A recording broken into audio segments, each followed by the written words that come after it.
أيكم أحسن عملا وهو العزيز الغفور صدق الله العظيم. درود اللهم صل على سيدنا ومولانا محمد النبي الأمي وعلى آله وأزواجه وأصحابه أجمعين. سورۃ الملک مکی سورہ ہے اور اس میں 30 آیتیں ہیں.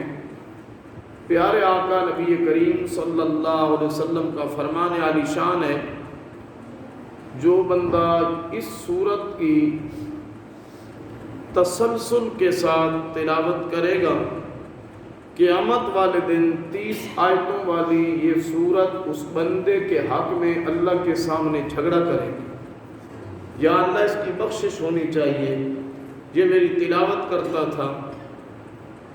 تو اس لیے سب لوگوں کو یہ سورہ یاد کرنی چاہیے. جو یاد نہیں کر سکتے تو ناظرہ تو روزانہ پڑھنا چاہیے. اہتمام فرمائیں گے نا انشاءاللہ. اب مضمون ذرا غور فرمائیے. اللہ کیا کہہ رہا ہے؟ بسم اللہ الرحمن الرحیم. تبارک الذی بیدہ الملک. بڑی برکتوں والا ہے اللہ. بڑی اللہ برکتوں والا ہے. اللہ کی ذات برکتیں دینے والی ہے. رب کا نام برکت والا ہے. کھانا شروع کرو کیا کہنا ہے؟ بسم اللہ وعلا برکت اللہ. نماز میں کیا کہتے ہو؟ وتبارک اسمک. اللہ تیرا نام برکتوں والا ہے. جی جس چیز پہ اللہ کا نام لے لیا جائے اس میں کیا آ جائیں گی؟ برکتیں آ جائیں گی. تبارک الذی بیدہ الملک. بڑی برکتوں والا ہے اللہ جس کے ہاتھ میں بادشاہی ہے. بیدہ الملک.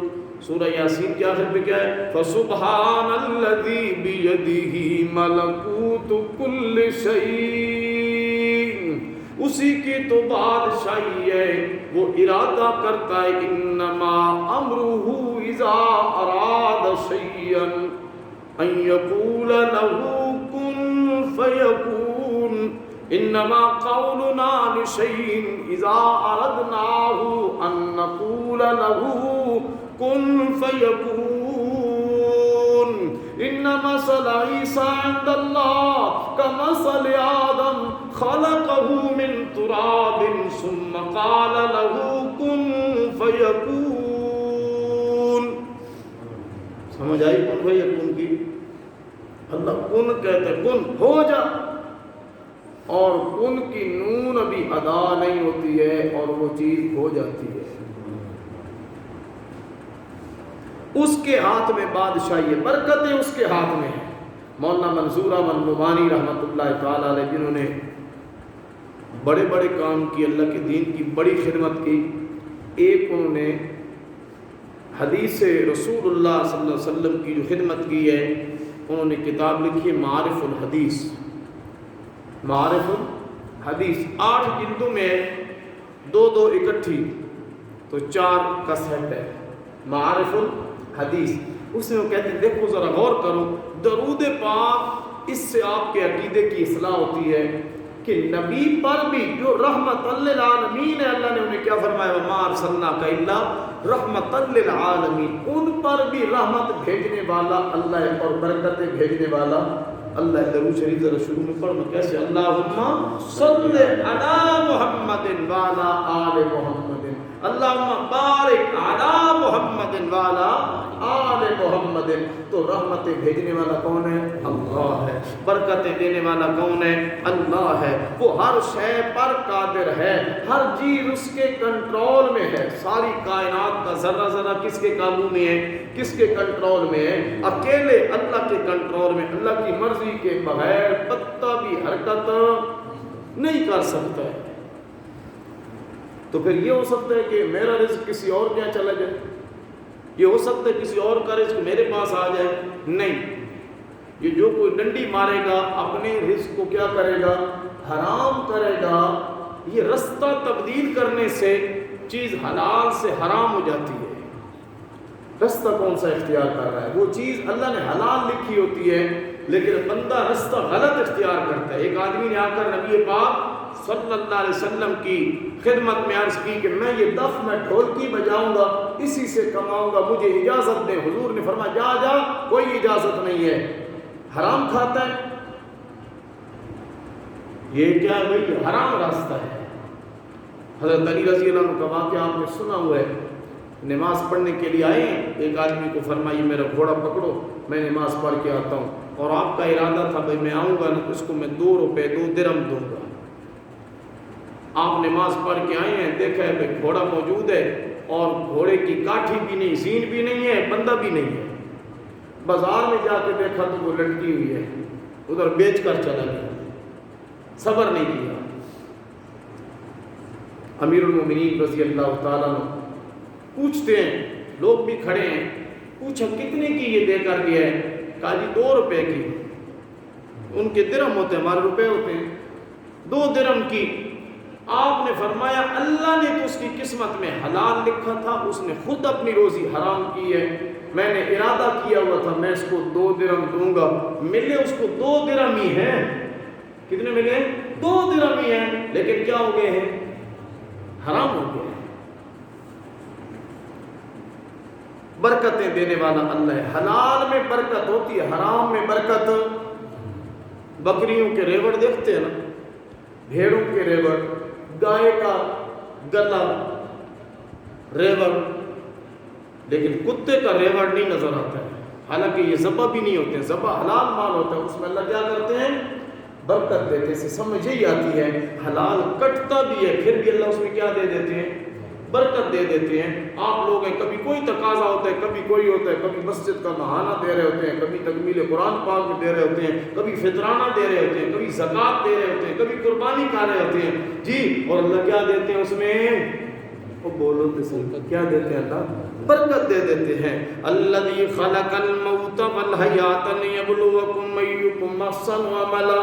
بڑا عجیب نکتہ ہے، علماء فرماتے ہیں کہ پہلے زندگی ہے، جینا مرنا ہم کہتے ہیں، کچھ لوگ کہتے ہیں مرنا جینا، جینا مرنا ہمارا ان کے ساتھ جی مرنا پرنا جینا مرنا ختم ہے، لیکن عام طور پہ کیا ہے؟ زندگی ہوگی تو موت ہوگی نا۔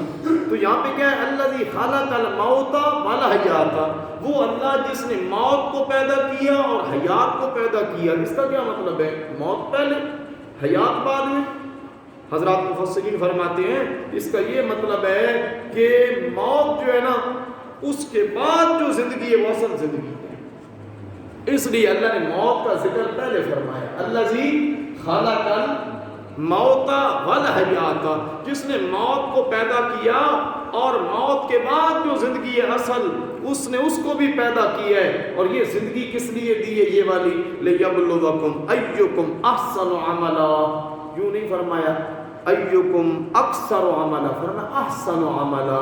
عبادت میں کیا ہونا چاہیے؟ حسن ہونا چاہیے، سجدہ اچھا کیجئے، رکوع صحیح کیجئے، قرآن پاک کی تلاوت صحیح کیجئے۔ لیبلوکم ایکم احسن عملا، تم میں کون خوبصورت عمل کرتا ہے، کس کے عمل کی کوالٹی اچھی ہوتی ہے۔ یعنی یہ ہمارے تبلیغ والے بھائی کہتے ہیں اللہ مقدار نہیں دیکھتا، اللہ معیار دیکھتا ہے۔ کچھ لوگ ہوتے ہیں نا، او اکثر بھائی جناب علی یہ جو 100 روپے کا ڈھیر ہے نا وہ لے کے آ جائیں گے، چاہے جناب علی وہ سیب بچے بیچارے ان کو توڑ بھی نہ سکیں جی۔